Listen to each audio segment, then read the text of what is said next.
So you're up next with Diego. Yes. So Diego's going to come share some stories with us on Diego's Walls, and I'm excited to hear what you have to say. Welcome. Hello, Cassie. Hello, Anthony, and hello, world. Yes, I'm, as you know, here in Seattle, broadcasting live from my office. And Cassie, yes, I'm going to share a post from the wall, actually. And this is one of my favorite ones. This one.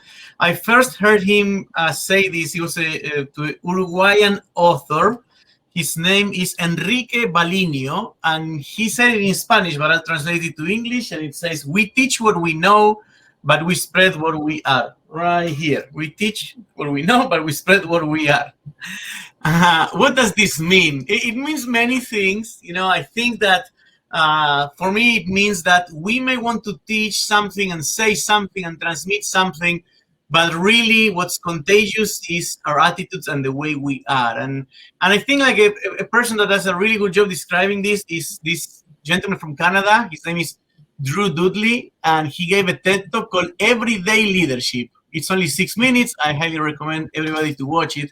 But and he basically does something called the lollipop moments, because he gave someone a lollipop, a simple act, and that changed that person's life, and he didn't even remember that he did that. So I want to tell you my own version of that story, because I've seen this happen at Microsoft many, many times. It happens to me, that people have some impact on me they don't even realize, and it happened to me. And so this one story is from about 4 years ago. I was leading the Microsoft University recruiting team. It's a global team, and I went to India to witness the IIT College Day Zero recruiting. This is where all the companies go to the IIT, so one of the best universities in India, and they recruit a lot of students. And it was my first time meeting the team. I wanted to cause a good impression, and I wanted to learn a lot. And so we went very early in the day, and we got assigned a part of the university with a few rooms.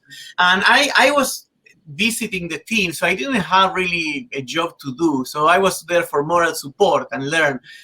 But I noticed that as the interview started, that the section that they gave us was very messy on the floor. I don't know if there was a party the day before or more interviews, but the floor was really disgusting. There was like pieces of food and stuff. So I just thought, I have nothing to do. I went and found a broom like this one, and I just swept the floor, and then that was it. And I came back to Seattle, and life went on. And what's interesting is I was having a one-on-one later, probably months later, with the leader of the India team. Her name is Sonia. And he said, "I want to tell you something, Diego." I said, as a leader of the team, I always thought you were okay. I always liked you. But the moment that I truly believed in you as our leader, the moment that I truly said, I want to work with this individual, for this individual, was when I saw you grab that broom and sweep the floor, and it really blew my mind, because I went to computer science school. I was at Microsoft by then like 17 years, and I really was trying to impress the team. I remember we took the team, the India recruiting team, to the Falaknuma Palace in Hyderabad. This is a palace where literally presidents go when they go visit India. They take and we were in the terrace, and we dressed in like full like formal Indian attire. That's what really stayed with the team, what really impressed the team, was that I swept the floor when it was needed. So this was a story that really resonates, that I gave them amazing speeches about inspirational, but really we spread what we are. And that moment is something that I did. What do you think so far, Cassie, about this story?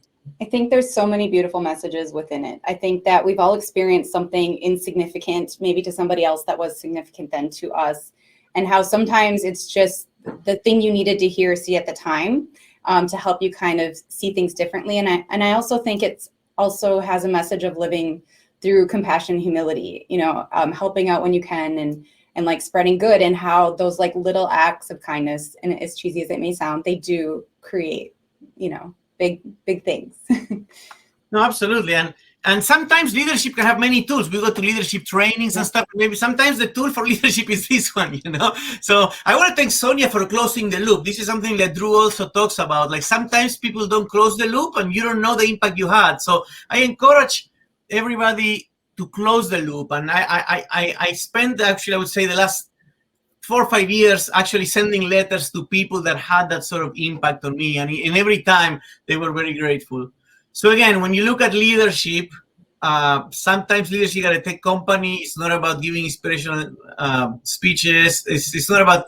It's really about being you every single day, but not just any you, like the best version of you. And that means that sometimes I'm going to tell you something very freeing, Cassie, which is sometimes the best way to improve the team is to improve yourself. Like we're focused on helping others. That's great, but if you improve yourself and you're the best version of yourself possible, that stuff is going to spread. And that's that statement. We teach what we know, we spread what we are, and we'll have more for you on Friday. Thank you.